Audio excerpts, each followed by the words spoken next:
Onu görenler bir Hollywood yıldızı ya da bir Avrupa prensesi sanıyordu. Oysa o damarlarında Osmanlı kanı taşıyan Sultan Vahdettin'in öz torunuydu. Güzelliğiyle dünyayı kendine hayran bırakan bu kadın bizden biriydi. Ama ömrü vatanına hasret, gurbet ellerinde geçti. 3 Mart 1924 Türkiye Büyük Millet Meclisi'nin aldığı karar asırlık bir imparatorluğun son temsilcileri için dönüşü olmayan bir yolun başlangıcıydı. Cumhuriyetin selameti için hanedan üyelerinin vatan topraklarında kalması artık yasaktı. Ellere tutuşturulan sadece gidişe ait birer pasaport, ceplerde birkaç kuruş ve vatanı terk etmek için verilen 48 saatlik bir mühlet. 2 hafta sonra koca bir imparatorluktan geriye Türkiye topraklarında tek bir hanedan ferdi bile kalmamıştı. Bu acı yolculuğun en masum yolcularından biri Sultan Vahdettin'in torunu Sabiha Sultan'ın güzeller güzeli kızı Hanzade Sultan'dı.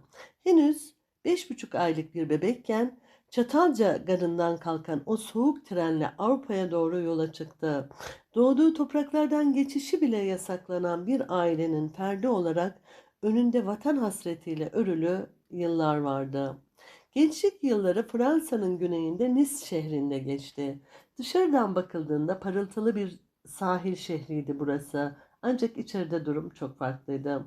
Tüm mal varlıklarına el konulmuş bir hanedanın fertleri bazen bir parça ekmeğe, bazen giyecek bir eteğe muhtaç hale gelmişti. Öyle ki sultanların etekleri yırtıldığında yenisini alacak güçleri yoktu. Okula gidemedikleri, dışarı çıkamadıkları günler oldu. Bu zor hayattan tek çıkış yolu hanedan dışında güçlü evlilikler yapmaktı. Hanzade Sultan Mısır kraliyet ailesinden Prenses Mehmet ile evlenerek Kahire'ye yerleşti. Kahire'nin görkemli saraylarında geçen 12 yılın ardından kader ağlarını tekrar ördü. 1952'de Mısır'daki ihtilal Hanzade Sultan için hayatın ikinci sürgünüydü. Bir kez daha mallarına el konuldu, bir kez daha vatansız kaldı. Artık Paris'in şık ama hüzünlü apartman dairelerinde sadece zerafeti ve asil duruşuyla tanınan bir sürgün prensesti. Avrupa sosyetesinin güzelliğine, giyimine ve alımlı duruşuna hayran kaldığı bu asil kadın 1952 yılında beklenen iznin çıkmasıyla yeniden Türk vatandaşlığına geçti ve Osmanoğlu soyadını gururla aldı. 5 aylık bir bebekken terk etmek zorunda bırakıldığı vatanına saçlarına aklar düşmüş bir hanımefendi olarak geri döndü. Dinlediğiniz için teşekkür ederim.